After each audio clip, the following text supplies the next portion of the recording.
Good morning students. आज हम class 8 maths के regarding chapter number 5 line and angles के रिगार्डिंग बात करेंगे। इससे प्रीवियस पार्ट के अंदर मैंने आपको 5.1 एक्सरसाइज सोल्व करवाई थी, जिसके अंदर सभी क्वेश्चंस आपको सोल्व करवाए गए थे। आज हम 5.2 एक्सरसाइज के बारे में पढ़ेंगे। कुछ इसका इंट्रोडक्शन पार्ट है, बेसिक टर्म्स हैं, वो देखिए क्या है। सब इंपॉर्टेंट टर्म्स मैंने आपको राइट कर दी हैं। फर्स्ट टर्म क्या है हमारे पास इसके अंदर, इंटरसेक्टिंग लाइन्स। इंटरसेक्टिंग लाइंस, तो ये लाइंस कौन सी होती है, अब नेम से ही पता चल रहा है कि ऐसी टू लाइंस, ऐसी दो या दो से ज्यादा लाइंस जो किसी एक कॉमन पॉइंट पर क्या करें, इंटरसेक्ट करें, जो सभी में क्या हो, कॉमन हो। तो these lines are called intersecting lines. For example, जैसे मेरे पास एक लाइन ये दी गई है जिसका नेम मैंने क्या रख दिया, एल लाइंस है। कोई दूसरी लाइन आई एम लाइन, ये कोई दूसरी लाइन है जिसका नेम क्या है, एम। अब ये दोनों एक ही पॉइंट पे कट कर रही हैं, उस पॉइंट, ठीक है, उस पॉइंट का नेम दे दिया मैंने ओ पॉइंट। तो ये जो दो लाइंस होंगी इन्हें क्या बोलेंगे, इंटरसेक्टिंग लाइन। और ये जो पॉइंट होगा इसे क्या बोला जाएगा, point of intersection. Point of intersection, कि एक ऐसा कॉमन पॉइंट जहां पर दोनों लाइन क्या कर रही हैं, इंटरसेक्ट कर रही हैं। तो इंटरसेक्टिंग लाइन के बारे में क्या कैसे डिफाइन करेंगे कि दिस कि two lines M and N, L and M intersect at a common point या they have intersect a common point। कि two lines when two lines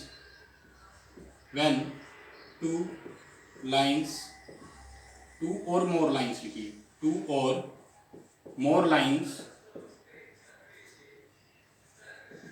lines intersect या फिर cut,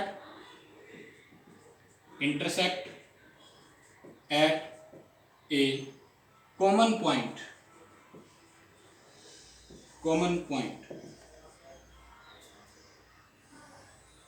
when two lines L and M intersect at a common point, then these two lines is called, then these lines is called intersecting line।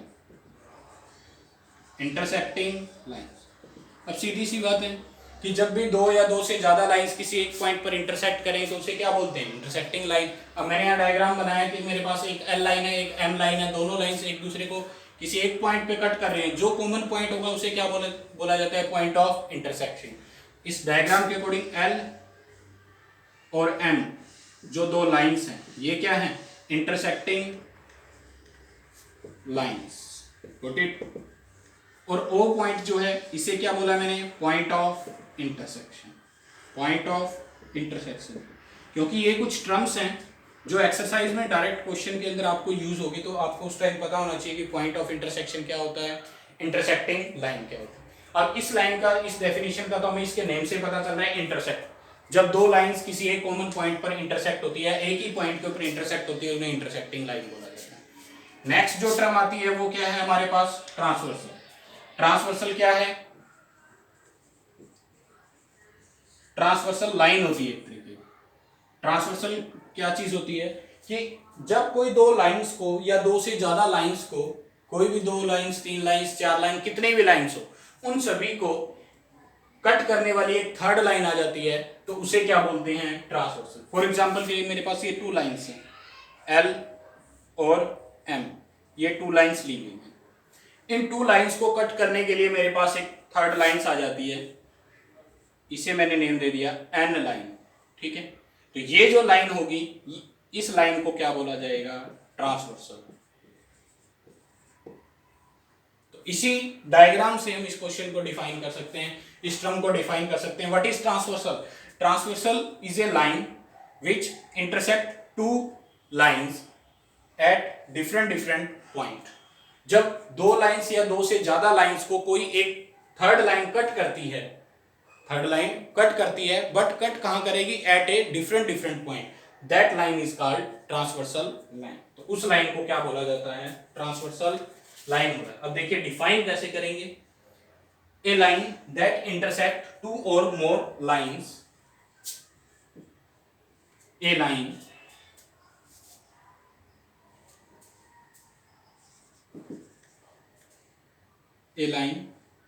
that intersect that intersect two or more lines at a distinct points या different point, जो भी आपका मन करे, distinct points is called transversal. उसे क्या बोला जाता है? ट्रांसवर्सल। अब दो या दो से ज्यादा कितनी भी लाइन हो सकती हैं, यहाँ 3 लाइन हो सकती हैं, 4 लाइन हो सकती हैं, 5 लाइन। मैंने डायग्राम के अकॉर्डिंग 2 ही लाइन बनाई, एक लाइन एल है, एक लाइन एम है।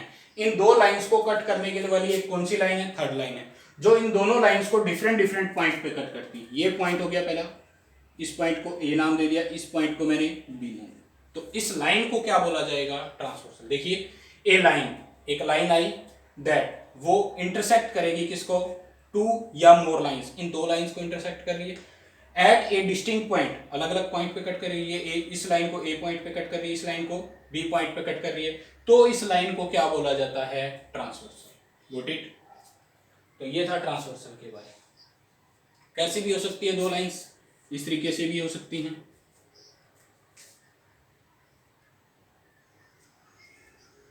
कोई भी 2 लाइंस है, ये लीजिए, ये लीजिए, ठीक है। तो यहां पर ये जो लाइन होगी ये ट्रांसवर्सल होगी, ये भी ट्रांसवर्सल होगी। ये सारी लाइंस क्या कहलाती हैं? ट्रांसवर्सल कहलाती हैं। Got it? नेक्स्ट है पैरेलल लाइंस के कॉन्सेप्ट कि पैरेलल लाइंस क्या होती हैं। नेक्स्ट देखिए, नेक्स्ट पॉइंट क्या है हमारे पास? Parallel lines. हमने इंटरसेक्टिंग लाइन पढ़ी, ट्रांसवर्सल लाइन पढ़ी, अब पैरेलल लाइंस। पैरेलल लाइन का कॉन्सेप्ट तो छोटा सा है, हमने पीछे भी सीखा है 7th क्लास में कि these are those lines which can not be intersect at any points. ऐसी लाइंस जो कहीं पर भी, कभी भी, किसी भी पॉइंट पर आपस में नहीं मिलती हैं, that is called intersect parallel lines, that is called parallel line. For example ये देखिए डायग्राम करो। अब इन दोनों लाइंस को मैं आगे या पीछे की तरफ कितना भी एक्सटेंड करूं, आपस में कहीं पर भी नहीं मिलेंगी, तो इन लाइंस को क्या बोला जाता है? Parallel lines. एल लाइन हो गया, एम लाइन, ठीक है। एक और एग्जांपल डायग्राम के अकॉर्डिंग, ये देखिए, ये कोई पी लाइन है, ये कोई क्यू लाइन है। ये दोनों लाइंस को आगे और पीछे की तरफ आप कितना भी एक्सटेंड करें, आपस में कभी भी किसी भी पॉइंट पर नहीं मिलेंगी। अब ये लाइंस है, ठीक है, ये लाइंस। अब क्या ये दोनों लाइंस पैरेलल होंगी? ये दोनों लाइंस पैरेलल नहीं होंगी। क्यों नहीं होंगी? क्योंकि जब इस लाइन को आप आगे की तरफ एक्सटेंड करोगे, इस लाइन को आगे, तो कभी ना कभी किसी न किसी पॉइंट पर मिलेंगी। तो these lines are not parallel, these lines are not parallel. ये लाइंस पैरेलल नहीं होंगी, ठीक है। These lines are not parallel lines। अब ये दोनों डायग्राम जो है ये क्या है? पैरेलल के लिए बताया मैंने। ये जो थर्ड डायग्राम बताया ये पैरेलल के लिए नहीं होगा। तो इसको डिफाइन करने की बात आए तो डिफाइन के लिए क्या लिखेंगे? These are those lines which cannot be intersect at any point। These are those lines, वो lines which cannot be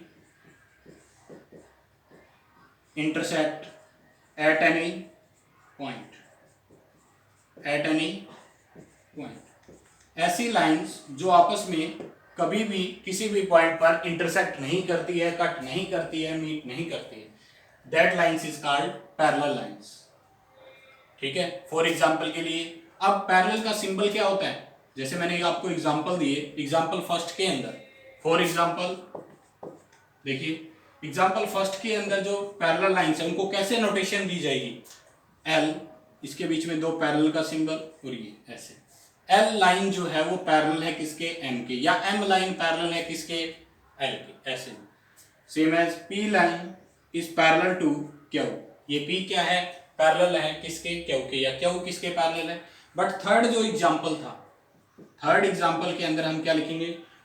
this line, इसको एल का नाम, इसको कोई भी ए लाइन का नाम दे दिया, इसको मैंने कोई बी लाइन का नाम दे दिया, तो a line is not parallel to B, तो इसके लिए नॉट पैरेलल का भी सिंबल होता है, a line is not parallel to B, इसके बीच में ऐसे कट कर देते हैं, गॉट इट।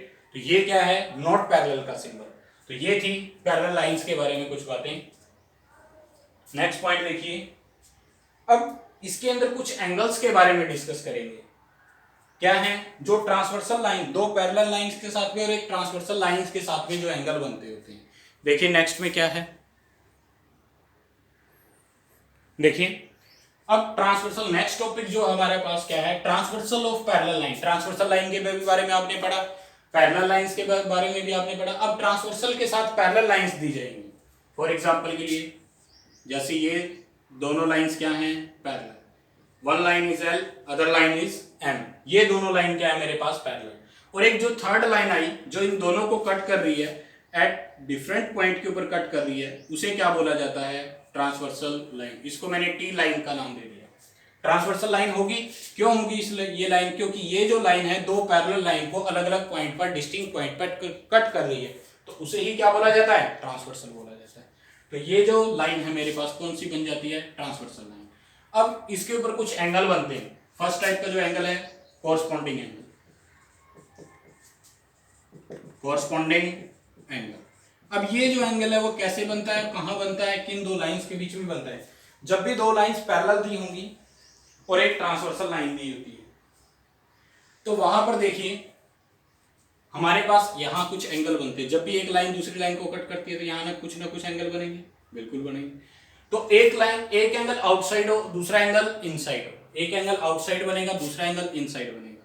ये देख लीजिए, इनसाइड, एक्सटीरियर और इंटीरियर की बात। पहले एक्सटीरियर का मतलब समझिए, एक्सटीरियर क्या होता है और इंटीरियर क्या होता है। एक्सटीरियर का मतलब बाहर और इंटीरियर का मतलब अंदर। जो कोई भी दो लाइंस के बीच में बने, जैसे ये दो पैरेलल लाइन, इन दोनों के बीच में जो भी एंगल बनेंगे, यहां जो भी एंगल आएंगे, 1 2 3 4, चार जगह जहां एंगल आएंगे वो क्या हो जाएंगे, इंटीरियर एंगल्स। यहां जो एंगल बनेंगे, ये जो एंगल बनेंगे, ये क्या होंगे, एक्सटीरियर, क्योंकि ये दोनों पैरेलल लाइन से क्या है, बाहर। तो ये होता है क्वेश्चन इंटीरियर के लिए और एक्सटीरियर के लिए, ठीक है।